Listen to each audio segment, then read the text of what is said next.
When the serial bomber who attacked Austin last spring was spotted driving on the I-35 frontage road, 11 Austin police officers faced an almost impossible decision. Charge toward him, knowing he probably had a bomb, or hold back until it was safe.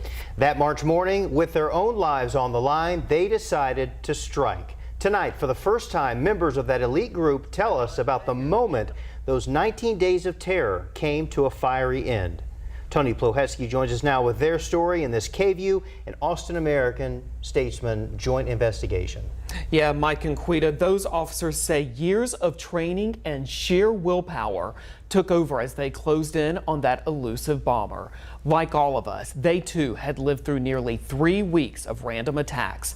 They say they knew in that second that it was up to them to finally bring it to an end.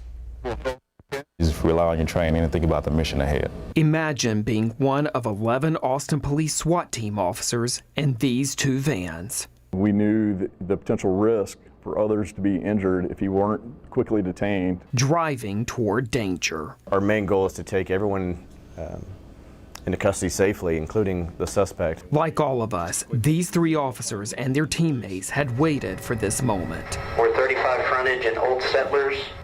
Their chance was now. I think everyone understood in that moment that there was potentially a high likelihood of him having a device on him. About 4 hours earlier, investigators had alerted the team, which had been on standby throughout the entire ordeal, that they had figured out who the Austin bomber was. Air to ground, he's on the move, backing out now. Detectives had traced the 23-year-old to a hotel in Round Rock. Over the prior 3 weeks, the bomber had killed 39-year-old Anthony House and 17-year-old Draylon Mason in a blast that also injured Draylon's mother. 3 others also were hurt during the spree, including 75-year-old Hope Herrera and 2 men who were injured by a blast in southwest Austin that used a tripwire. From just a few blocks away, the SWAT team members, led by Sergeant Brannon Ellsworth, hatched a plan to take him down and played out different scenarios about how it would go. Our goal was to resolve this peacefully. Before they could move in, the bomber started driving along the I-35 frontage road southbound toward Austin. They feared he was about to get on the interstate, making it even more risky to stop him. Look for the laser.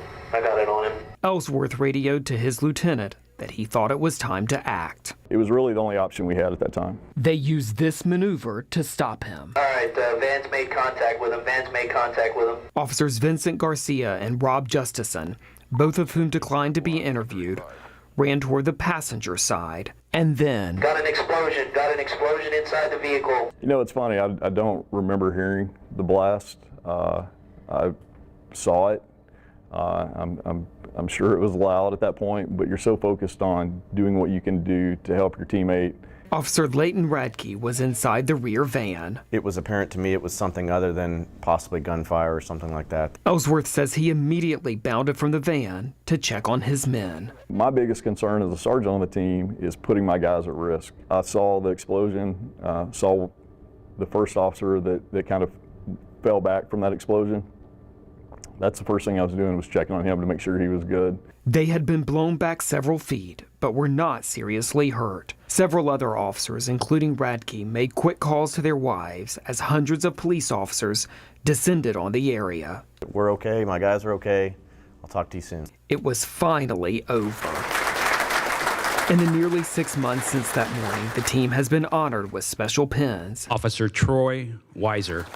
And a special ceremony, but have avoided publicly talking about what happened. I'll just kind of change the subject, you know, and talk about something else. They've also returned to more routine daily assignments and are closer to each other. It is a group of guys who are all focused on one thing, and being a professional team and being personal friends and brothers to each other. To them, what happened that morning was just them doing their jobs, serving their community, and protecting us all. We are fortunate that none of us were injured during that time. Tony Plohetski, KVUE News.